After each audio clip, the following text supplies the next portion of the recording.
कौन सा होगा। देखो हम सबसे पहले बात करें तो निहाल चंद को कौन नहीं जानता, किशनगढ़ के निहाल चंद जो राजा सावंत सिंह नागरीदास के दरबारी थे।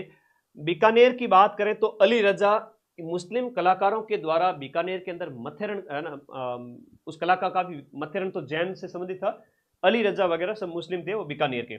मेवाड़ के शाइबदीन और शाइब राम की बात आए तो जयपुर शैली के हो जाएंगे। मारवाड़ की बात करें शिवदास, ये अलग से याद कर लेना, ए के सामने 2 सभी में है, बी के सामने 3 2 में है, सी के सामने 1 आएगा, तो ये अपना राइट आंसर कौन सा हो गया, 2 हो गया, याद करो। संत लालदास बहुत ज्यादा इंपॉर्टेंट है, आज के टाइम में ये प्रश्न बहुत ज्यादा पूछा जा रहा है, संत लालदास जी के बारे में बहुत ज्यादा क्वेश्चन आ रहे हैं, ठीक है। आप लोगों को याद करना है कि संत लालदास के संबंध में निम्नलिखित कथनों पर विचार करना है और सही उत्तर आपको देना है। संत लालदास जी जिंदगी भर अविवाहित रहेंगे, क्यों रहेंगे अविवाहित, घर गृहस्थी में भी तो भजन कर सकते हैं, ठीक है, इनकी ये विचारधारा थी, ठीक है, अविवाहित नहीं थे, इसलिए ये कथन क्या हो गया, खोटा हो गया, शादी की थी इन्होंने। लालदास जी की मृत्यु के बाद में उनके समाधि स्थान पर मंदिर का निर्माण किया गया था, ये कथन सही है, तो सही बात है, ऑप्शन नंबर बी यहाँ पर सही है। अब लालदास जी का प्रश्न इतना पूछा जाता है कि मतलब बाद में ईओआरओ में भी पूछा गया था और आपके आरएस प्री में भी पूछा गया था, तो लालदासी संप्रदाय बहुत ज्यादा इंपॉर्टेंट है। एक लालगिरी अलग है ना, लालदास अलग है, लालगिरी अलग है और लालनाथ अलग है। लालनाथ और चौकानाथ तो वो आपके कतरिया सर बीकानेर वाले हो गए, जसनाथियों के चेले। लालगिरी है तो वो अलखिया हो गया। लालदास है तो ये इन्होंने लालदासी संप्रदाय चलाया था। आई बात समझ में, 3 लाल हैं। हम लालदास जी के संबंध में बात करें, थोड़ा सा ध्यान रखना, जन्म धौलीदूब अलवर के अंदर होता है, जन्म आपका धौलीदूब अलवर के अंदर है। तो कई बार प्रश्न आता है कि राजस्थान के वे संत जिनका जो संबंध है वो आपके अलवर क्षेत्र से है और उनका जन्म स्थान है वो धौलीदूब अलवर में, वो संत कौन से। इसके बाद मृत्यु है वो नगला जहाज में होती है, मृत्यु आपके नगला जहाज, नगला जहाज, और नगला जहाज कहां पर है भाई, भरतपुर के अंदर है। और यहीं पर इनके संबंधित कौन सा एक स्थान स्थित है, उनकी हम बात करें तो इनकी जो प्रमुख पीठ है वो यहीं पर स्थित है, प्रमुख पीठ यहीं पर स्थित है। एक इनकी समाधि के संबंध में प्रश्न आता है कि लालदास जी की आपकी समाधि कहां पर है, तो वो शेरपुर अलवर के अंदर, शेरपुर के अंदर है, कहां पर है, शेरपुर के अंदर इनकी समाधि हो गई। कई बार प्रश्न आता है कि हिंदू मुस्लिम एकता के प्रवर्तक मेव जाति के मुसलमान लकड़हारे थे, ये मेव जाति के मुस्लिम लकड़हारे थे, ये मतलब लकड़ी काटने का काम करते थे, तो इनके बारे में पता होना चाहिए। और एक हिंदू मुस्लिम एकता के प्रतीक है ना, हिंदू मुस्लिम राम राम करते थे, हिंदू मुस्लिम एकता की बात करते थे मध्यकाल के अंदर, तो अच्छी बात है, इनके संबंध में ये डाटा आप लोगों को याद रखना है। लालदासियों को खुद कमाकर खाना पड़ता है, ये फैक्ट भी इनके साथ में आप लोगों को ऐड कर देना है, ठीक है। अब आगे आ जाओ, राजस्थान की वेशभूषा, लो जी, कसुमल रंग, हम था रामकुड़ी जमकुड़ी क्या हमारा कसुमल रंग की ओढ़ नहीं लाई जो जी, तुम लोगों को पता ही नहीं है, मंगाई थी कसुमल, लेके चला गया नीली पीली, है ना, तो नीले पीले हो जाओगे तुम। याद रखना कसुमल है लाल रंग, कसुमल है लाल रंग, तो कसुमल रंग है वो आपका लाल रंग है, याद कर लेना, ठीक है, ओके। हाँ जी, अब मैं राजस्थान के एकीकरण में बार बार माथाफोड़ी नहीं करना चाहता, एकीकरण का जो भी क्वेश्चन आए मैं उसमें बार बार कुछ भी नहीं लिखाना चाहता, इसलिए एक ही क्वेश्चन के अंदर सारे डाटा लिखा दूंगा, उसके बाद मैं सीधा टिक करूंगा, आगे बढ़ूंगा। मत्स्य संघ, जो राजस्थान के एकीकरण का जो आपका पहला चरण है, मत्स्य संघ के प्रधानमंत्री शोभाराम जी कुमावत के संबंध में दिए गए कथनों पर आपको विचार करना है और बताना है कि नीचे दिए गए के संबंध में कौन सा विकल्प शोभाराम जी कुमावत के संबंध में सत्य है, कि उन्होंने असहयोग आंदोलन के दौरान वकालत छोड़ी थी और वे हीरालाल जी शास्त्री के मंत्रिमंडल के सदस्य थे, ये तो कथन सही है, लेकिन असहयोग वाला यहां पर कथन गलत है। कैसे गलत है, अभी बात करते हैं हम किसके बारे में, शोभाराम जी कुमावत के बारे में। ये आपको याद रखना है कि 1942 में भारत छोड़ो आंदोलन में भाग लिया था, 1942 भारत छोड़ो आंदोलन में, भारत छोड़ो आंदोलन में भाग लिया था। यहां पर इनके बारे में एक डाटा ये याद रखना, और राजगढ़ अलवर के निवासी थे, अलवर में इन्होंने वकालत की शुरुआत की थी, ठीक है। राजगढ़ अलवर के निवासी थे, ठीक है। तो ये इनके संबंध में याद रखना। और डाटा में एकीकरण वाले एक साथ ही लिखाना चाहूंगा तुम लोगों को, ठीक है। क्या कहना है तुम लोगों का बता दो, ठीक है। यूट्यूब की नई पॉलिसी आ जाती है, बार बार देखता हूँ कि अवेलेबल रह जाए। कई बार क्या होता है कुछ म्यूजिक आ जाए, ऐसा चलती क्लास में कुछ भी हो जाए 12 घंटे, तो फिर वो यूट्यूब हटा देता है। पर माँ सरस्वती का आशीर्वाद रहे, तुम लोग प्रार्थना करो कि हटे नहीं, लाइव बनी रहे, ठीक है। ओके, निम्न में से किसके लिए राजस्थानी भाषा के अंदर आड़ी हियाली शब्द प्रचलित है?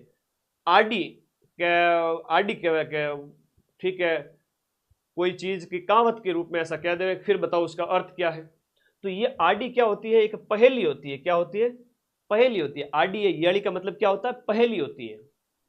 और एक प्रश्न ये होता है, वात वगैरह, ये कई सारी विधाएं वगैरह होती है। वात में तो हंकारो देना बहुत जरूरी है। वात मतलब कहानी होती है, आड़ी का मतलब हियाली पहेली होती है, ठीक है।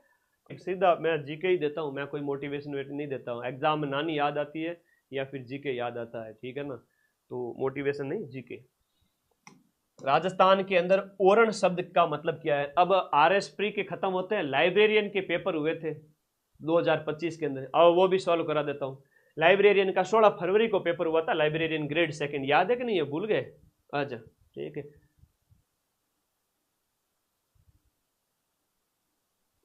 हाँ जी, ओरण की हम बात करें, ओरण क्या होते हैं कि वेस्टर्न राजस्थान के अंदर ये कल्चर ज्यादा प्रचलित है। पश्चिमी राजस्थान में आप ओरल के ये ओरण के संबंध में देखते हो पश्चिमी राजस्थान में कि पूर्वी राजस्थान के चारागाह नहीं है, पश्चिमी राजस्थान की बंजर भूमि नहीं है, पश्चिमी राजस्थान के पवित्र उपवन हैं।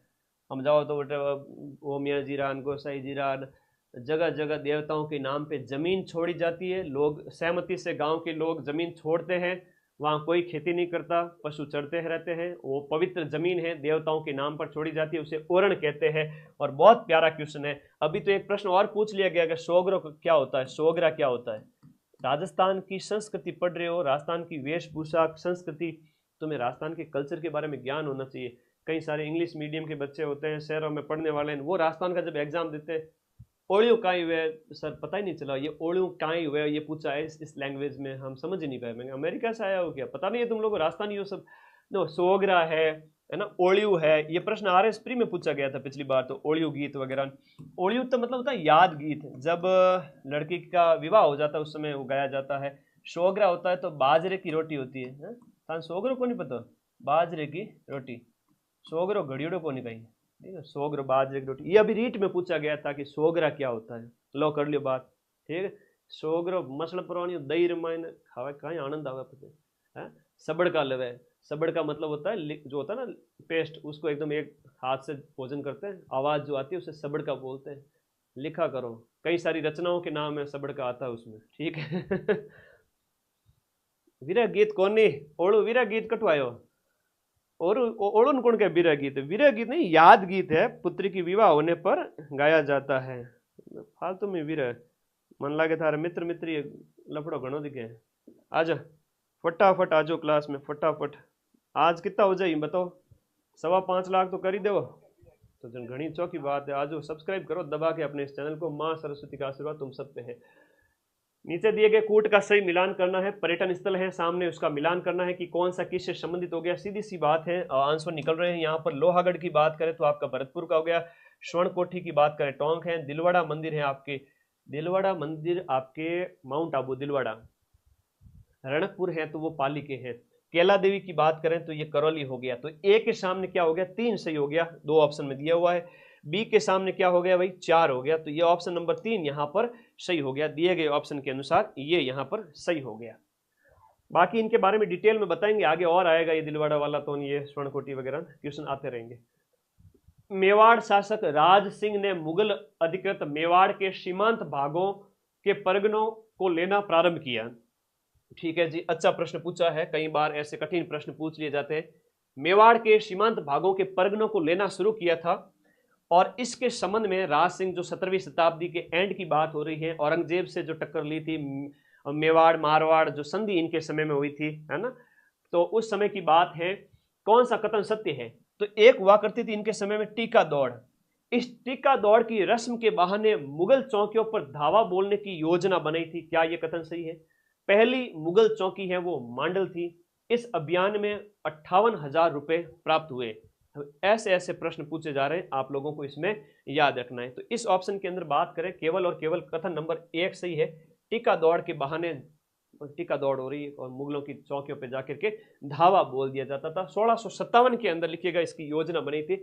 1657 में टीका दौड़ योजना। कई बार नए प्रश्न होते हैं, बच्चे कंफ्यूज हो जाते, सर ये कहां से आ गया, किताब हम पढ़ा ही नहीं। कुछ गुड क्वेश्चन होते हैं, ठीक है।